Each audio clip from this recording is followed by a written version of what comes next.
जय श्री कृष्ण। मंगल Thombare YouTube चॅनलमध्ये तुम्हा सर्वांचं स्वागत आहे।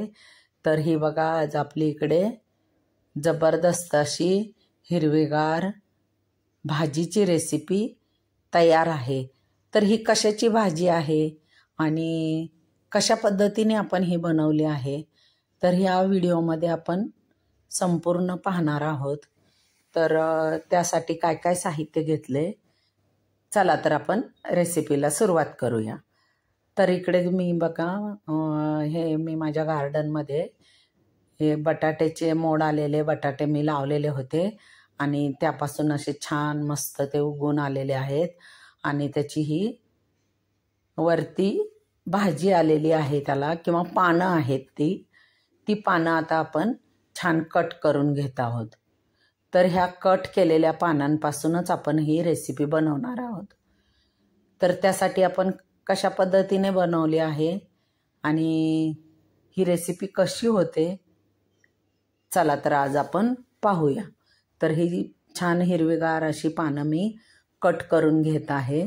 कवळी कवळी अशी पानं आहेत आणि ही रेसिपी खूपच चवीला भन्नाट लागते। तर तुम्ही पण नक्कीच करून पहा। कदाचित तुम्ही कधी खाल्ली पण नसेल, मी पण म्हणजे पहिल्यांदाच खाल्ली म्हणलं तरी चालेल। खूप छान अशी रेसिपी झालेली आहे। तर इकडे ही पानं कवळी कवळी छान अशी धुवून घेतलेली आहेत स्वच्छ करून। तर आता ह्याला आपण बारीक चिरून घेऊया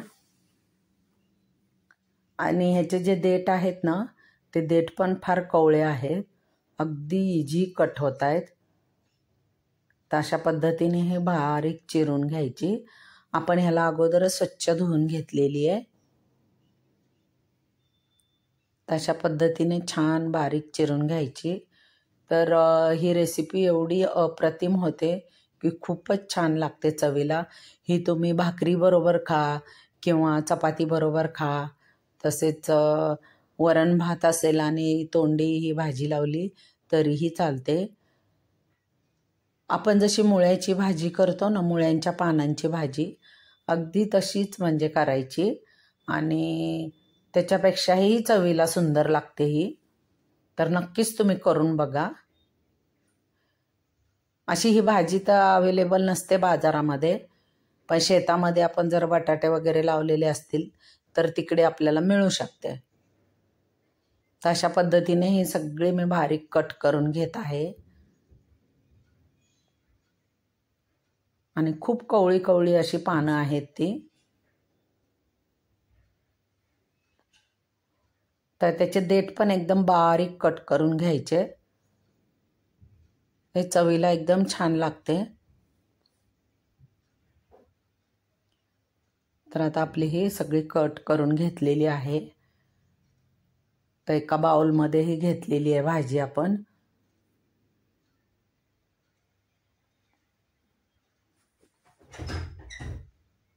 तर याला आपण आहे ना थोडंसं मीठ लावून घेणार। 1 चमचा मीठ टाकून छान चुरून घ्यायची आणि 10 मिनिटं बाजूला ठेवायची। तोपर्यंत आपण बाकीची तयारी करून घ्यायची। तर आता हे मीठ टाकलेलं आहे 1 चमचा आणि त्याला छान असं चोळून घ्यायचं।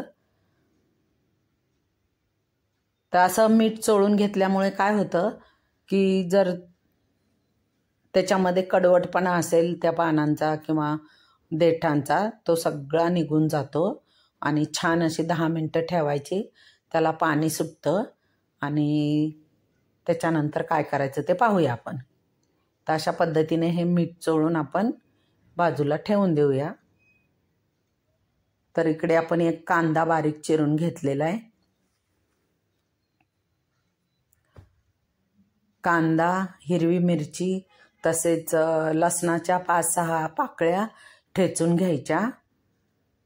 तर 2-3 हिरव्या मिरच्या चिरून घेतलेत, 1 कांदा चिरून घेतलेला आहे आणि लसूण थोडासा ठेचून घेतलेला आहे।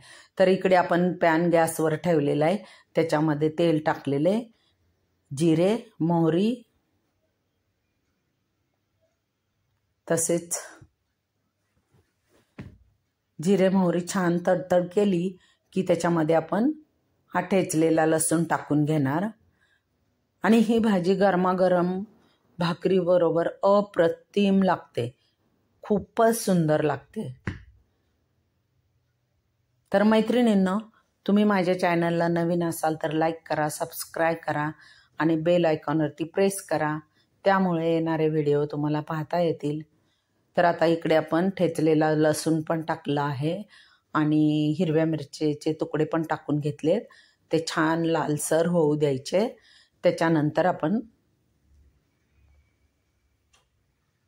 कांदा टाकून घेतला. आता कांदा पण छान परतून घ्यायचा. तर आता ते आपल्या भाजीला जे आपण मीठ लावून घेतले ते पण त्याला छान पाणी सुटलेले. इकडे आपला कांदा पण छान परतून होतोय. तर बघा हे असं पाणी सुटलेले. तर ते छान पिळून घ्यायचं आणि फक्त भाजी याच्यावरती टाकून घ्यायची. तुम्ही अशीच पण खाऊ शकता, पण तो एक जो उग्रसपणा असतो ना, तो तसं मीठ लावल्यामुळे तो निघून जातो आणि भाजीची चव द्विगुणित होते अशा पद्धतीने केल्यामुळे. तर आता कांदा पण छान लाल झालाय. तर त्याच्यावरतीच आपण ही चिरलेली भाजी टाकून घेऊया आणि मीडियम गॅसवरतीच ही शिजू द्यायची. अगदी 5 मिनिटात शिजून जाते. कवळी कवळी पानं आहेत ती. तर आता थोडा वेळ आपण याला झाकण ठेवूया 2 मिनिटांसाठी. तर छान वाफ आलेली आहे आणि बऱ्यापैकी शिजत आलेली आहे. वा, सुंदर छानच स्मेल येत आहे. अगदी तुम्ही चवळीची पण भाजी खाता ना, त्या पद्धतीने पण लागते, म्हणजे तशीच लागते थोडी थोडी चवळीच्या भाजीसारखी. चवळीची भाजी, मुळ्याच्या पाला जो असतो ना, पानं, त्याची पण अशीच लागते भाजी. आता इथे जाडसर शेंगाचं कूट घेतलेलं आहे, ते पण आपण टाकूया 2 ते 3 चमचे. एकदम जाडसर असं भाजलेल्या शेंगाचं कूट टाकलं आहे. तुम्हाला हवा तर ओला नारळ पण तुम्ही किसून टाकू शकता. तशा पद्धतीने हे कूट टाकल्यानंतर छान हलवून घ्यायचं. थोडीशी हळद पण टाकली आहे, हिंग पण टाकला आहे. तर इथे आपण भाजीला मीठ लावलेलं होतं पानांना, त्यामुळे मीठ टाकलेलं नाही आहे. ते मीठ भरपूर आहे, ते छान पानांमध्ये मुरलेलं आहे, त्यामुळे इथे मीठ परत वापरलेलं नाही आहे.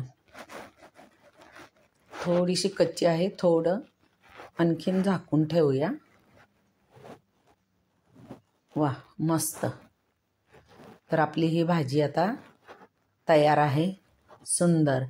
तर हा व्हिडिओ तुम्हाला आवडला असेल तर नक्कीच लाईक करा, सबस्क्राईब करा आणि जाता जाता बेल आयकॉनवरती प्रेस करा आणि असेच नवनवीन व्हिडिओ पाहत राहा आणि खात राहा.